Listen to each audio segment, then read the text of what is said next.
অনেকেই স্কুলে গেছে, অনেকজনই এখন স্কুলে যায়নি, কারণ এরা কাগজ গুড়িয়ে বোতল গুড়িয়ে দিন গুজরান করে। আমরা যদি এদেরকে শেখাতে পারি, বাকিরা তো সহজেই শিখে যাবে। যে সহজ পাঠটা হারিয়ে যাচ্ছে, কিন্তু উনি এটাকে ভাবলেন যে নৃত্যের মাধ্যমে যদি কিছু শেখানো যায়। দেখে মনে হচ্ছে ওরা অনেকটা শিখেছে, যতটুকু শিখেছে।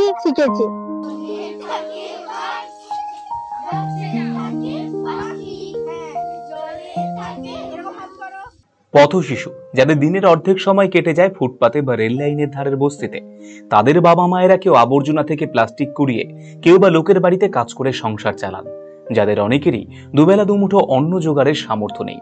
কোনো দিন নিজের সন্তানদের নিয়ে অভুক্ত থাকতে হয় তাদের সন্তানদের নেই শিক্ষার আলোয় নিয়ে এসে এইসব পথ শিশুদের সমাজের মূল স্রোতে কিভাবে ফিরিয়ে আনা যাবে, ঠিক সেই সময় এই পথ শিশুদের পাশে এসে দাঁড়ালো পাঁশকুড়ার নস্করদিঘি স্বেচ্ছাসেবী সংগঠন আমরা ছাত্রদল।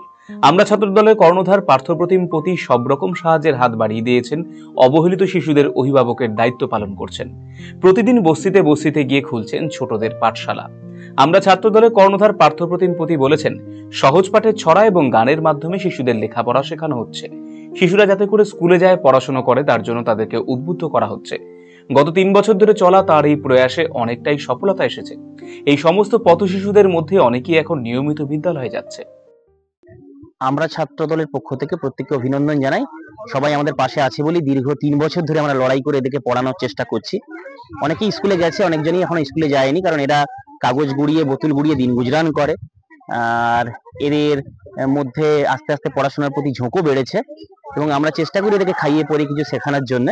এবং হঠাৎ আমাদের মাথায় এলো আমার ছাত্র দলের এবং সেই সঙ্গে আমার নতুন সদস্যা, আমার টিমের নৃত্যের ম্যাডাম রবীন্দ্র ভারতী থেকে নৃত্যে এমএ নবমিতা দাস, ও আর আমরা প্ল্যান করলাম যে আমরা যদি সহজ পাঠ হারিয়ে যাচ্ছে, সেই সহজ পাঠের কবিতাগুলোকে আমরা দেখলাম খুব ভালো ভালো গানও এসছে সহজ পাঠের উপরে, যারা গেয়েছে তাদেরকে ধন্যবাদ। তাদের এই গানগুলো এদের মধ্যে তুলে ধরে আমরা নৃত্য দেখানোর চেষ্টা করি, এদের পড়াশোনার প্রতি ঝোঁক বাড়বে এবং আস্তে আস্তে এই মেসেজটা সবার কাছে পৌঁছবে।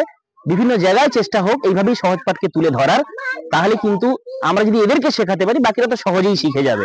এবং আমরা চেষ্টা করব এরাও এইভাবে এদের মধ্যে থাকলে বা সহজ পাঠের বিভিন্ন যে কবিতাগুলো গানের মাধ্যমে এদের কাছে তুলে ধরলে এদের পড়াশোনার প্রতি ঝোঁক বাড়বে এবং আগামী দিনে আশা করছি আমরা একটা ভালো ফল পাবো।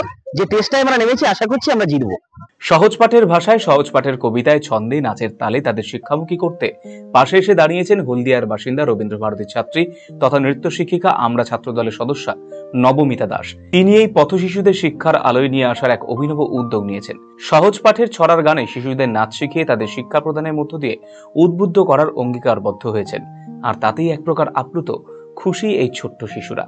তাদের এই উদ্যোগকে সাধুবাদ জানিয়েছেন পার্শ্ববর্তী এলাকার বাসিন্দারাও। প্রথমেই আমি পার্থ স্যারকে অনেক ধন্যবাদ জানাবো এই বিষয়টা নিয়ে ভাবার জন্য, যে সহজ পাঠটা হারিয়ে যাচ্ছে, কিন্তু উনি এটাকে ভাবলেন যে নৃত্যের মাধ্যমে যদি কিছু শেখানো যায়। তো আমি একজন নৃত্যেরই ছাত্রী প্লাস টিচারও বলতে পারেন। তো রবীন্দ্র ভারতী থেকেই পড়াশোনা করেছি রবীন্দ্র নৃত্য নিয়ে। তো সহজ পাঠ রবীন্দ্রনাথের এই লেখা, তো ওই জিনিসটা যাতে হারিয়ে না যায়, এটার মাধ্যমে যাতে সমাজ চেতনা হয়, সেই জন্যই চেষ্টা করছি। আজকের আমার প্রথম ক্লাস ছিল, দেখে মনে হচ্ছে ওরা অনেকটা শিখেছে, যতটুকু শিখেছে। তো এইটুকুই চাই, ওরা শিখুক, ব্যাস। অবশ্যই পাশে থাকবো। ছাত্র দলের আমাদের যে অন্যতম যোদ্ধা বলতে পারেন পার্থ স্যার, উনি থাকলে আমরাও আছি, এইটুকুই। পূর্ব মেদিনীপুর থেকে পৃথ্বীশ ব্যানার্জি রিপোর্ট, আরসিটিভি সংবাদ। আপনার হার্টকে প্রোটেক্ট করুন heart winning cardiac services and cath lab ফ্যাসিলিটির সাথে থালামাস ইনস্টিটিউট অফ মেডিকেল সায়েন্সেসের থেকে। হার্ট অ্যাটাক নিয়ে চিন্তা নেই, আমরা আপনার সাথে আছি।